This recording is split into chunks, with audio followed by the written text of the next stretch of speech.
Okay, लेकिन हुए हैं या नहीं ये बात कब पता चलती, जब स्कोर कार्ड आपके सामने हो। जी हाँ, स्कोर कार्ड अब आपके सामने है एसएससी जीडी का, जिसमें एक एक बच्चा अपना एनसीसी के मार्क्स ये सब मिला सकता है कि कितने एनसीसी के मिले, कितने हमारे जो है नॉर्मलाइजेशन में मिले, किस शिफ्ट में कितना नॉर्मलाइजेशन, ये सब कुछ अब बच्चा बहुत आराम से देख सकता है। एसएससी की अच्छी बात यही है कि अगर कोई सफल हुआ हो या असफल हुआ हो, सभी का स्कोर कार्ड जारी किया जाता है। तो हर वो बच्चा जो अब तक ये डाउट में था कि मैं कितने मार्क्स से रहा हूं, अगर मैं रहा हूं तो मुझे पता तो चले, तो वो अब देख पाएगा, है ना। और आपकी शिफ्ट में कितने मार्क्स बढ़े हैं, क्या हर बच्चे के बराबर मार्क्स बढ़े हैं हर शिफ्ट में। मान लीजिए कि आपका किसी डेट में किसी शिफ्ट में है, मान लो कि भाई 20 तारीख को आपका थर्ड शिफ्ट में है, तो 20 तारीख के थर्ड शिफ्ट में क्या सबको बराबर मार्क्स मिले हैं, ऐसा नहीं होता।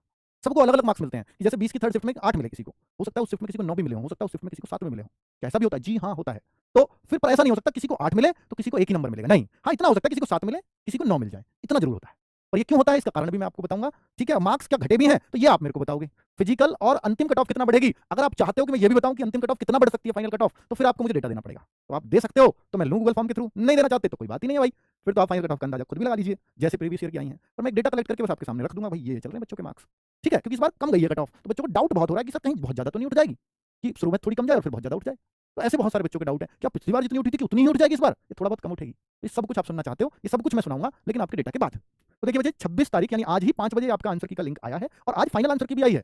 अभी थोड़ी देर पहले मैंने व्हाट्सएप चैनल है अपना रोजगार विजन की, तो मैंने उस पर शेयर भी किया था कि आपका फाइनल आंसर की आ चुकी है। इसमें ये देख सकते हो फाइनल आंसर की में, अगर आपको किसी क्वेश्चन पे ये लगा डाउट कि ये मेरी शिफ्ट में गलत क्वेश्चन आया है और आपने उस पर ऑब्जेक्शन डाला या नहीं डाला है, तो आपका वो चेंज हो गया होगा अगर वो आप सही क्लेम कर रहे हो। तो फाइनल आंसर की से हमें ये पता लग जाता है कि मेरी जो कॉपी चेक हुई है ना, जो मेरे को मार्क्स दिए गए हैं वो इस आंसर की से दिए गए हैं, मेरे उस क्वेश्चन को जो मैंने ऑब्जेक्शन डाला था वो सही किया इन्होंने या गलत कर दिया, अभी भी गलत ही मान रखा है, तो वो आपको पता लगता है उससे। तो फाइनल आंसर की हमेशा स्कोर कार्ड से पहले आती है, वो आ चुकी है, ठीक है। तो 26 तारीख से यानी आज से आप ये देख सकते हो स्कोर कार्ड, और 10 जुलाई तक देख सकते हो बस। तो 26/6 से 10 जुलाई तक अपना जो स्कोर कार्ड है, जो एक्सेस है इसका, वो 10 जुलाई तक रहेगा। 10 जुलाई के बाद आप ये नहीं देख पाओगे, तो इसलिए भाई समय से चेक कर लेना। स्कोर कार्ड कैसा आ रहा है एक बार उसकी शक्ल दिखा देता हूँ, ये पूरा नहीं दिखाया, पार्ट ए पार्ट बी इधर हो रहे होंगे, नाम वाम उधर लिखे होंगे, पर इससे आपको दिखा देता हूँ। इस तरह से हर सब्जेक्ट में नंबर है। पार्ट डी में क्योंकि आपने इंग्लिश हिंदी में से एक ही किया होगा तो एक के साथ नंबर लिखे हुए हैं भाई, एक ही के नीचे नंबर रहेंगे, दूसरे में 0 लिख रहे हैं, घबराए नहीं। 140 बच्चे का स्कोर है, नॉर्मलाइज स्कोर 109.65350 है, और इसको एनसीसी के 4.8 अंक क्यों मिले होंगे, क्योंकि इसके पास बी सर्टिफिकेट रहा होगा, और बी सर्टिफिकेट को 160 का कितने परसेंट, 3% नंबर मिलते हैं बी सर्टिफिकेट को, तो 3% होंगे 160 का 4.8, और 160 का 5% मिलते हैं सी वाले को, यानी उसको 8 नंबर मिलेंगे, और 3.2 ए सर्टिफिकेट वाले को 2% नंबर, ठीक है। फाइनल स्कोर 114.4 आपका बन जाता है। तो ये इस तरह से फाइनल स्कोर जो होगा वो यहाँ आएगा। जिसके पास एनसीसी का मार्क्स नहीं है वो सीधा फाइनल स्कोर उसका ये आ जाएगा।